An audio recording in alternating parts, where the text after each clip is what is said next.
আজকে আপনাদের সাথে একটা দুঃখের বিষয় শেয়ার করি।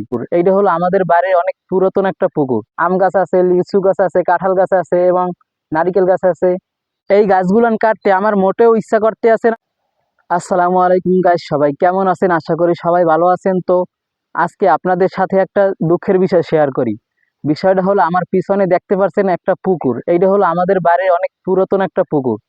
এই পুকুরটা এক সময় অনেক গভীর ছিল, আস্তে আস্তে পুকুরটা ভরে গেছে। তো পুকুরটা আবার নতুন করে আমরা কাটাবো, কয়েকদিনের মধ্যেই বেকু আসবে, এই পুকুরটা কাটবে। সেইটা বড় বিষয় না, দুঃখের বিষয় হলো যে এই পুকুরের চারপাশে অনেক ফলের গাছ আছে, বিভিন্ন ধরনের গাছ আছে। আম গাছ আছে, লিচু গাছ আছে, কাঁঠাল গাছ আছে এবং নারিকেল গাছ আছে। তারা বলছে এই গাছগুলোর নাকি সবই কাটিয়ে ফেলাইতে হইবে। এই জন্যই খুব দুঃখ লাগতে আছে। প্রচুর পরিমাণে গাছ চারপাশে। এই যে দেখতে পারতে আছেন তেঁতুল গাছ, এই তেঁতুল গাছটা থেকে ব্যবস্থার অনেক তেঁতুল খাইছি আমরা। এই গাছগুলান কাটতে আমার মোটেও ইচ্ছা করতে আছে না, কিন্তু কি আর করার, কিছু পেতে হলে তো কিছু দিতে হয়। এই গাছগুলান নাকি সবই কাটতে হবে। আর এইখানে অনেক ছোট ছোট সুপারি গাছ আছে, এই সুপারি গাছ নিয়ে যদি অন্য জায়গায় লাগাই তাইলে কি এই গাছগুলান বেঁচে থাকবে নাকি মরে যাবে? অভিজ্ঞদের পরামর্শ চাই।